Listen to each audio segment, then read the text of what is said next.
This is Katrin with Disability Rights New York. Welcome to our podcast, Empire State of Rights Closed Captioned. We are here to bring you information on the most relevant topics regarding disability rights and advocacy. Today we have Wendi Richards, Assistant Director of Educational Support Services at SUNY Cobleskill. She's here to discuss AccessABILITY Resources for Students with Disabilities. Wendi, can you tell us what is SUNY Cobleskill AccessABILITY Resources and what's its mission? Sure, I'd be happy to. AccessABILITY Resources is the department that assists students with disabilities. We provide accommodations for permanent and temporary disabilities, which means I work with students who have a diagnosis of anything from a learning disability to a mental health disability to they broke their arm or their leg in a sport.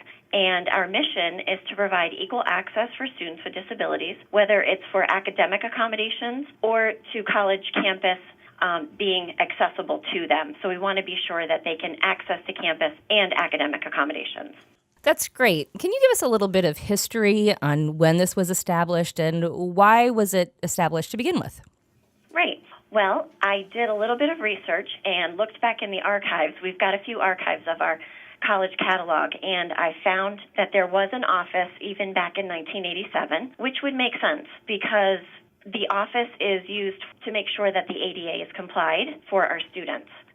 That's great. So are there partners that you work with? Who does SUNY Cobleskill work with for this program?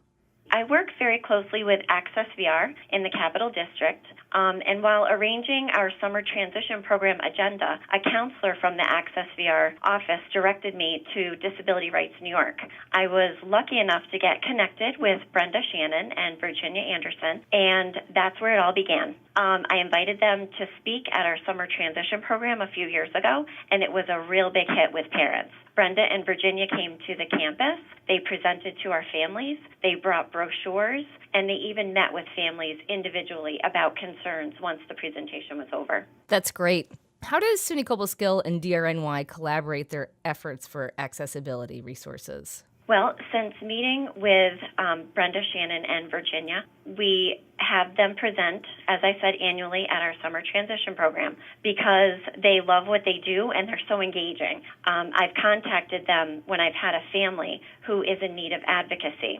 Recently and frequently, I get calls from parents of potential students who are in a dilemma, and the first person I think of to assist them is Disability Rights New York. I know I can contact Brenda or Virginia, and they will take the lead to assist these families with their concerns, and I know that they will be in good hands. In fact, I gave out Virginia's card just yesterday to a student who was having a bit of difficulty getting connected with AccessVR, and I know that Virginia will be a good advocate for this student to help navigate the system. That's so great. We're happy to hear that there's such helpful resources to you. Can you tell us a little bit what else this program is currently working towards? So our goal at AccessABILITY Resources is to make sure that students' rights are honored and that they have access to their curriculum. Being able to work with an agency such as Disability Rights New York, I think means students will always get the best possible service. When you think about it, students can file a complaint even against our office with Disability Rights New York. If I ever had a tough situation, I know I could contact Disability Rights to brainstorm the best possible solution. I see them as a partner who can only make my services better for our students with disabilities. That's great, and I think that's an important point to make that there aren't necessarily all cut and dry instances, are there? There's got to be a large variety of requests that are coming into your office, and oftentimes it's not necessarily straightforward. Can you speak a little bit about that? No 2 days are the same, and I always say I work in the gray.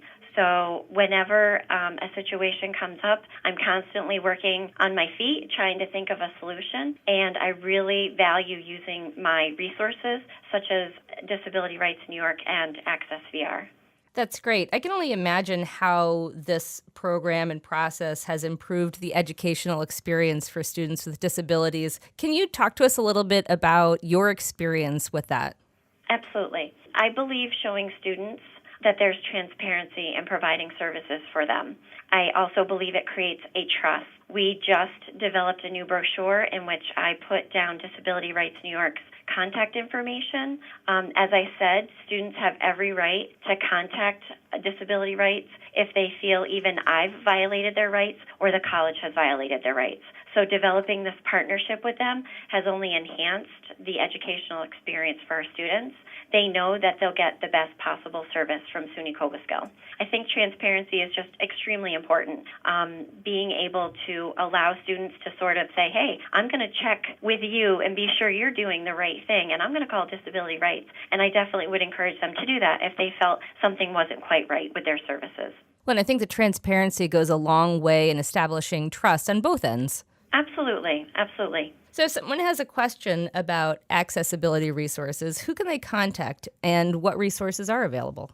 So I'd be happy to have people contact me directly. Wendi Richards. My phone number is 518-255-5870. You can also look me up on our Cobleskill website, which is cobleskill.edu/AR. I also have an email address, RICHARWA@cobleskill.edu, and I'm available to talk to them whether they're choosing SUNY Cobleskill or another college. Really, any of the resources that I have to speak to them about is transferable to many different colleges. So we'll list all of those resources for people if they need to reach out to you. Wendi, is there anything else that you'd like to let us know about today? I just really appreciate the opportunity of being able to talk about my collaboration with Disability Rights. It's really been a great source of comfort to our families when they see that I'm talking about our services, and then in the next breath we have somebody that is there to advocate for them if services don't bode well for them. So I'm really happy to partnership with them. Well, we are really happy to partner with you as well. Thank you so much for your time today, Wendi. Thank you, Katrin. Empire State of Rights Closed Captioned has been brought to you by Disability Rights New York, your source for disability rights and advocacy. If you enjoyed our program, and we hope you did, make sure to subscribe, like, and share this post. If there is a subject you would like us to discuss, please email podcast@drny.org or comment below. Tune in next time, where we'll bring you more information on disability rights in the state of New York. The closed captioned version of this podcast is available on our YouTube channel.